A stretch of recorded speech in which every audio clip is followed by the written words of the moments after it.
Testing, testing, okay. Good morning, everyone. I want to welcome you today to the beautiful city of Bell Gardens. My name is Marco Bárcena. I am the mayor for the city. And I want to also welcome Mr. Gavin Newsom, the governor of California, together with his wonderful staff. We're very, very happy to have you here today. The reason why we're here today is to really celebrate the support that the governor has been giving us together with the state, more specifically the Fair Housing Foundation and the assistance to our renters here in the city of Bell Gardens. We have been providing rental assistance, and that is an effort that has really gone a long way in the city of Bell Gardens. We're helping our community stay housed, basically, during this pandemic and the hardships that we've been experiencing. So we're very, very proud of the efforts. We're very happy with the results. We have processed thousands of applications in the Southeast, not to mention the city of Bell Gardens itself, which is about 78% renters. You know, we have one of the highest, the most highly populated, densely populated cities in the Southeast, in California, and in the entire country. So this is greatly needed in our community, and thanks to the support not only of the governor and the state of California, but also our recreation and community services staff, we've been able to deliver these services directly to our community. I want to also say that when several of our neighborhood cities shuttered the doors, our department was able to step up and really take a hold of the situation and make sure that our community stayed housed. Having said that, we would like to again welcome everyone here today, and I like to invite to the podium the Secretary of Business, Consumer Services, and Housing, Lourdes Castro Ramirez. Thank you, everyone. Good morning, everyone. Thank you so much, Mayor, for having us in your city. Also, special thanks to Roseanne, the director of this recreation center. Just about 2 months ago, I had the opportunity to be here with Director Velasquez, who runs the state's Housing and Community Development Department. And we were here to really learn about how the city of Bell Gardens, along with a number of community-based organizations, are coming together and really transforming these centers to be centers of resource for those communities hardest impacted by the pandemic. And more specifically, we have a partnership with the city of Bell Gardens to increase participation in the state's rental assistance program. And so today, I'm of course very delighted to be back in the city of Bell Gardens with Governor Newsom to share with you the progress that we are making in terms of increasing the number of families that are being served, but also in terms of increasing the dollars that are going out. And this is largely due to the signing of a new law that Governor Newsom signed just about 2 weeks ago. Since the signing of AB 832, we have seen a dramatic increase in the number of families that are applying for the state's rental assistance program. We have also seen the doubling of the total rental assistance that is going out. And this is really a tremendous, demonstration of the partnership with communities like the city of Bell Gardens, but also the passage of this new law that the governor signed. So I also recognize, as the mayor mentioned, that these communities have been deeply impacted by the pandemic, and communities like the city of Bell Gardens also require that we do everything possible to bring resources and information that is culturally relevant and in their language. And so with that, I'd like to just share a few remarks in Spanish. Primeramente, gracias, alcalde Bárcena, y gracias a Roseanne por organizar este evento. Hace poco más de un mes estuve aquí en la ciudad de Bell Gardens con miembros de nuestra red de socios locales y escuchamos acerca de la necesidad de mejorar el acceso al programa Ayuda con la Renta para Inquilinos y Propietarios. Y hoy tengo el gusto de regresar a esta comunidad con el gobernador Newsom para informarles el progreso que hemos hecho con este programa.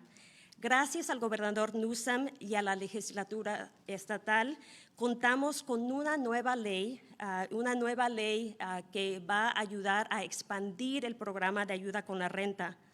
Dos puntos muy importantes de esta nueva ley es que cubre el 100% de la renta y de los servicios públicos atrasados y futuros, y que extiende el periodo de protección contra el desalojo hasta el 30 de septiembre. Este es un gran paso hacia la recuperación económica equitativa de nuestro Estado.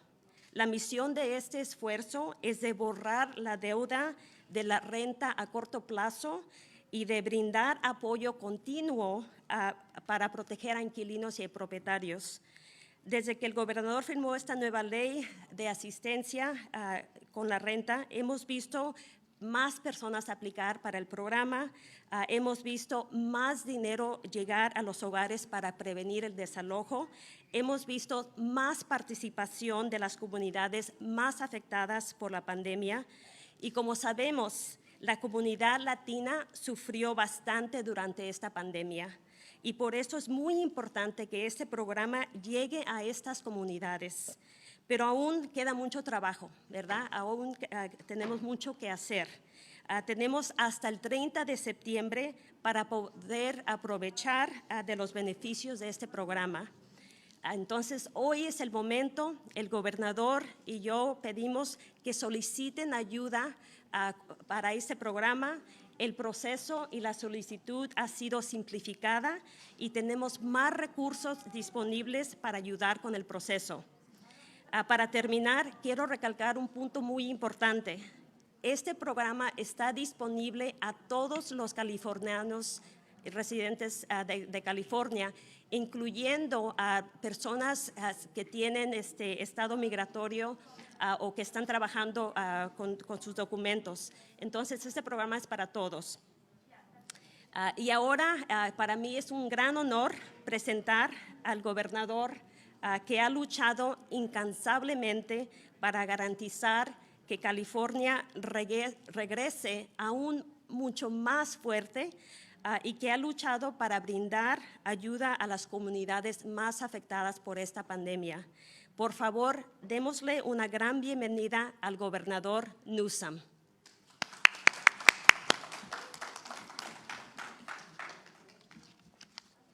Thank you, Madam Secretary. And before I speak, this is the proverbial audible, and I'm really grateful to community members that have become beneficiaries of this program. And we were having a little private conversation, though reasonably public, with all of you looking on, but you're wondering probably what we actually were saying and talking. So I asked them if they would be willing just to talk a little bit about their stories and about this program and its impact, and they graciously agreed. And so thank you both, and I don't mean to, no pressure, and you don't have to share too much of your story. I know, yeah, but you know, I know you do this all the time, and so if you'd like, maybe just come up and tell us a little bit about your story and why you're here. And I'm doing it selfishly because I told them both that there's not much we can say that they can't say better and more powerfully about the impact of this program, because there's still a lot of people that don't know about it or don't even believe it when they do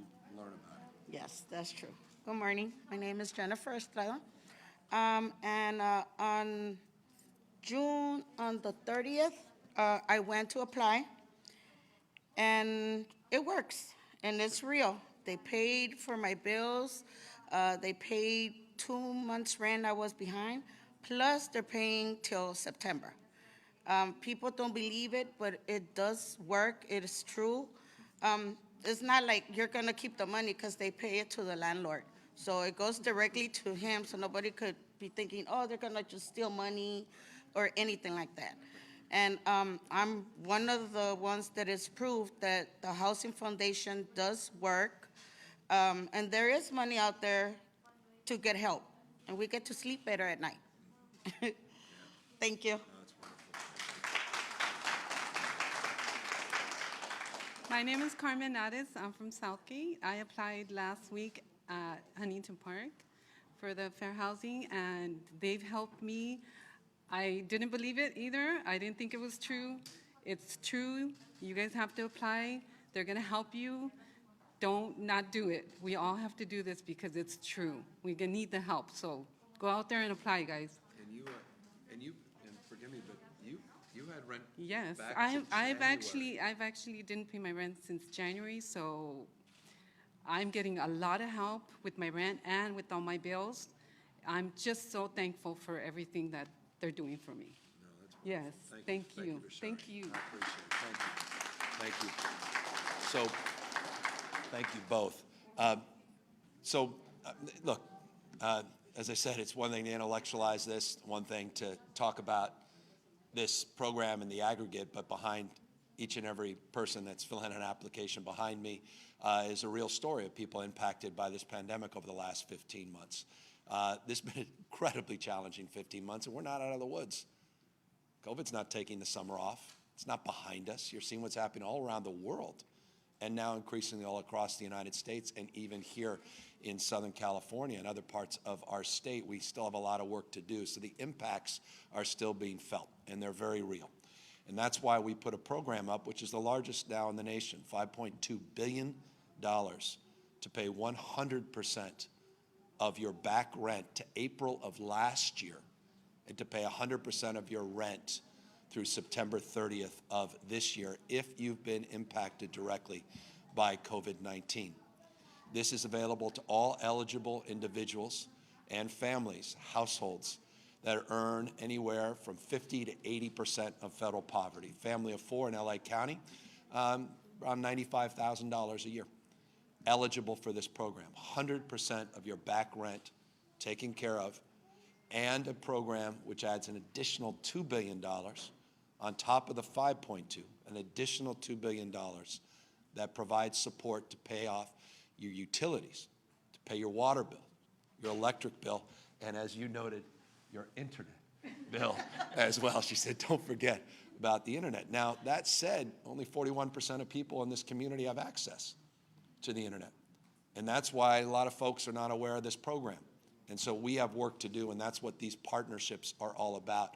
Roseanne, thank you for the opportunity to highlight one of those partnerships here. We have 110 community-based, as our secretary noted, 110 community-based organizations we partner with up and down the state, reaching out, knocking on doors, encouraging people, communities large and small, to fill out an application. If they can't fill out the application because of language barriers or because of other barriers of understanding or just the capacity of patience, because these are long federal applications that are combined with state and local rules and regulations, we have teams of people now that are helping in that process as well. Over $1 billion now has been requested, $1.02 billion as of this morning has been requested under this program. We have over 108,000, just shy of 109,000 applications, and we're encouraging others that may not be aware of it or may need a little bit of a push to take advantage of this program. And here's why. After September 30th, the likelihood that we're going to extend an eviction moratorium is very modest. We were able to extend it beyond June 30th, and we talked a moment ago about the stress because she was under that June 30th timeline and literally got in on June 30th and didn't know that the state was able to extend that moratorium, but was under the assumption it was not going to go, as was her landlord. But September 30th, we were able to extend it, but the likelihood of moving beyond that diminishes every day, particularly as the economy comes roaring back, as it has in this state, but not for everybody. So we're here outreaching. We're here to remind people of the power and potency of this program. And for those that do have access to tools and technology, housingiskey.com. Housingiskey.com. We now have a much better website than we did a few months ago, much more culturally competent in language.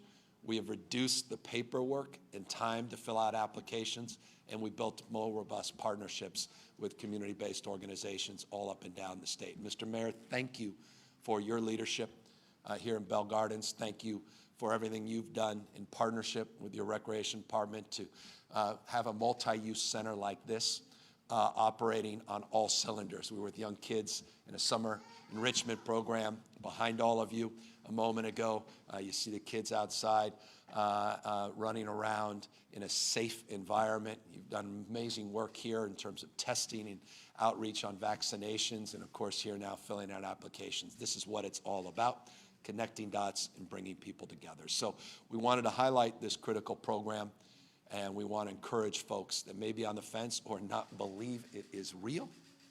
100% your back rent paid off going back to April of last year, not this year, and we'll pay your rent going forward through September 30th of this year and help with an additional $2 billion support of water and electric and internet bills, all utility bills as well. So that's why we're here, to promote that program.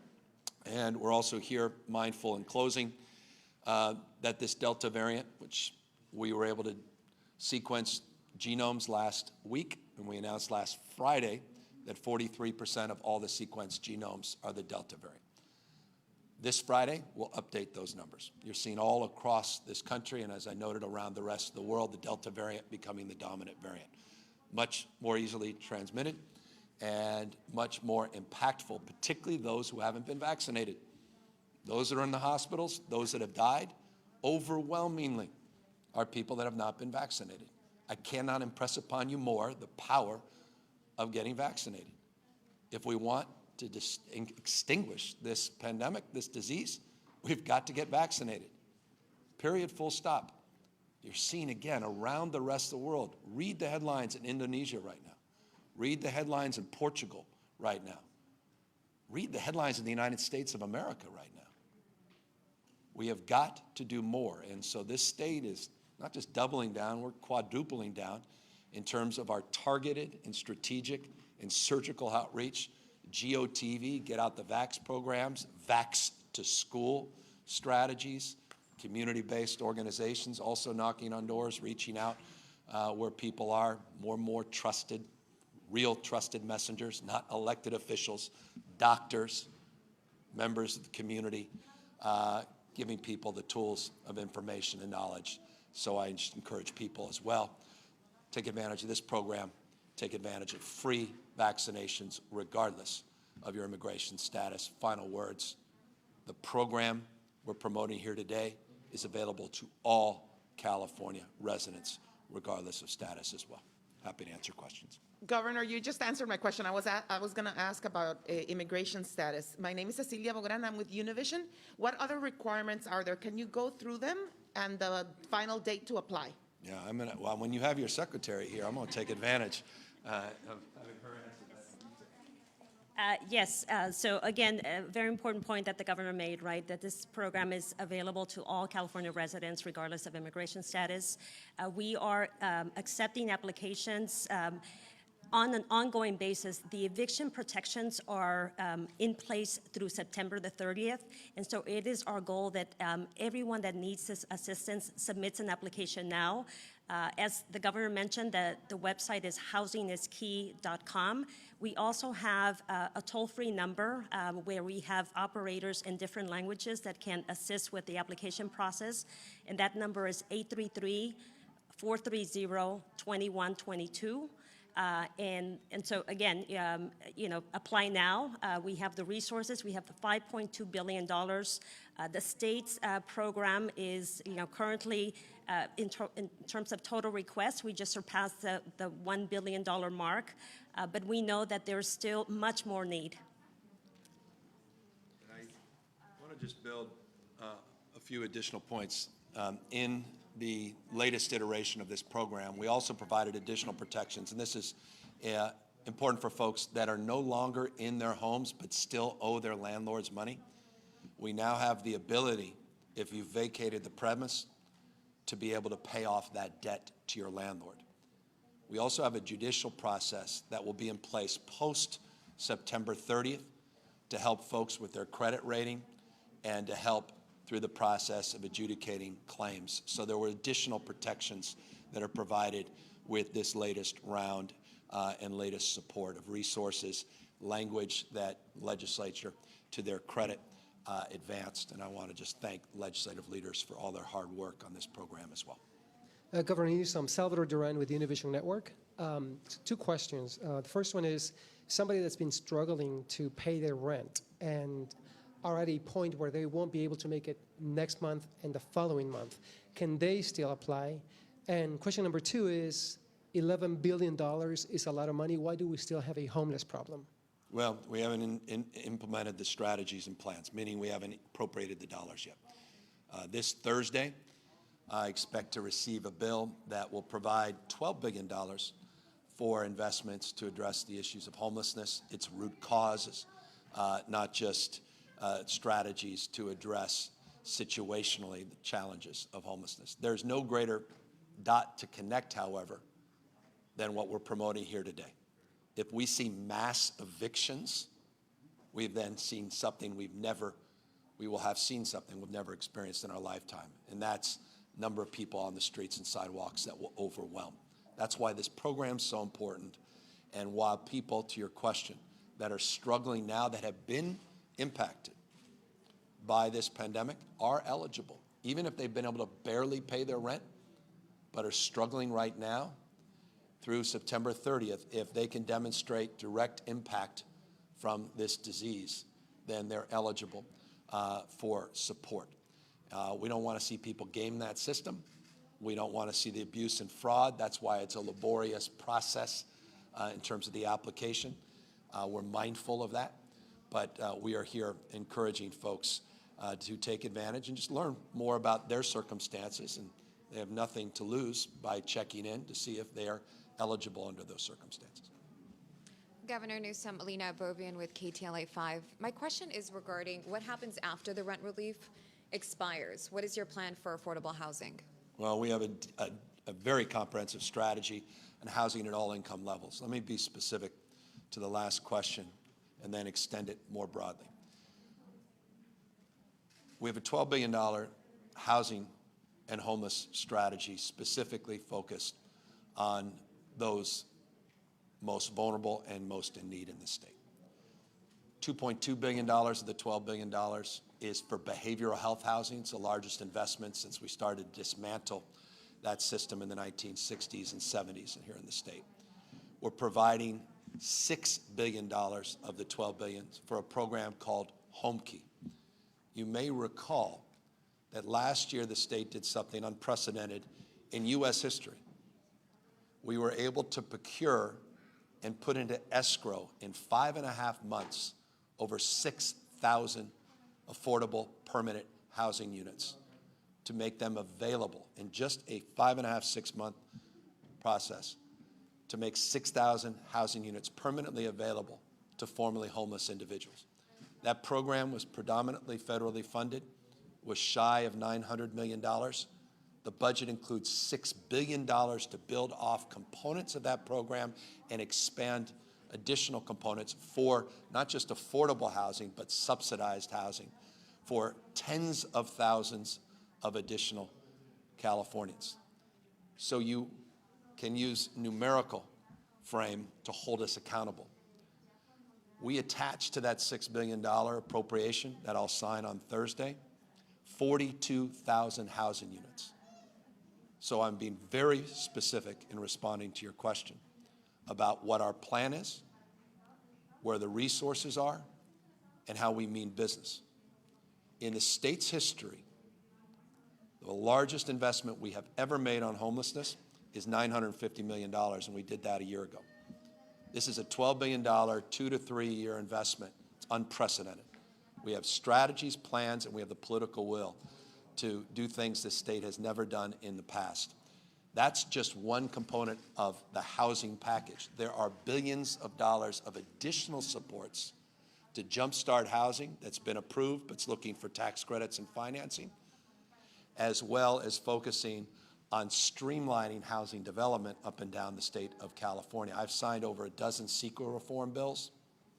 We have done a lot on ADUs. We focus on density around transit corridors. We still have a lot more work to do on accountability at the local level. And as you know well, I was a particularly unpopular governor suing one of our cities 2 years ago because they weren't producing housing and they were abdicating responsibility as it relates to their own stated goals. to develop housing at all income levels. Workforce housing, medium income housing, as well as housing that's market rate, all part of this portfolio and plan. We'll highlight all of that on Thursday as well. Governor, Rachel Brown with ABC7. Just wanted to know if you could quickly take me through the timeline. How quickly can a renter or a landlord, from the time they apply online or call, expect to receive the funding? Have you guys gotten your money yet? You're working on it. All right. No, so all right. So this is good, right? Full transparency. Let's talk, Lord. Yes, the goal that we have is to be able, from the moment the application is submitted and reviewed, to be able to disperse dollars within 30 days. That is the goal that we're working towards. AB 832 enabled us to make a number of significant changes to the program, to simplify the program, to get to 100%, and then also, of course, to extend the eviction protections. And, one note that is very important that was shared with regard to the importance of this program to those households most impacted. What we are seeing in terms of the households that are applying for this program, 84% of all households are making below 50% of AMI. So we know that those low-income households that lost their jobs, that were impacted by the pandemic, that were unable to meet their rent, are benefiting from the program, and it is our goal to ensure that the disbursement, the rental and utility arrears are processed in a timely manner. We are now at about $159 million dispersed. This is doubling from when AB 832 was signed, and so we anticipate that this pace will continue to pick up. I will share that today we launched a public dashboard that will enable us to have transparency and accountability in terms of how we're managing the program. So if you go to Housing is Key, you'll also be able to access the public dashboard that shows the number of applications coming in, the total amount requested, the total amount of households that have been served, and the total dollar amount dispersed at the state level for the state program, but also at the county level. 30 days from submission or 30 days from approval? Our goal is 30 days from submission. Now, it is really important. I think one of the comments that was made earlier today in terms of the experience, we encourage tenants to work with their landlords, because when we see that the tenant and the landlord working together, it really facilitates the process, because there is documentation that has to be submitted, right? We built in a number of controls and integrity measures into the program early on, and what makes this process move more quickly is complete application and working together with your landlord. In the event that the tenant cannot get the landlord to participate, the tenant can apply for the program on their own. So that was another significant change of AB 832, that tenants can apply directly to the program, landlords can apply directly to the program, and they're both eligible for 100% of rental arrears back to April 1st of 2020. Great. That's the goal, but let me just highlight this. This is stubborn. It's a very good question, because some people have paperwork, some people don't have paperwork, some people have a lot of interesting rental arrangements. Some people have rental arrangements that aren't codified in legal documents. Some people have rental arrangements with their friends or family members, and there are sharing agreements. So there's a lot of complexities here. Sometimes you have landlords that are compliant. Sometimes they're absolutely reticent to engage. We also have done something that I failed to mention that is important as well. Some people took advantage of this program when it didn't provide 100%. It's 25 or 80%, depending on your status. We are automatically topping that off. You don't have to come back and reapply. We're taking care of everybody that went in that other program, previous program, and providing 100% pursuant to this program. Forgive me. Hey, Governor, Cara Finstrom with KCBS. Last question for you. Oh, thanks. Could you just address a little bit from the landlord perspective?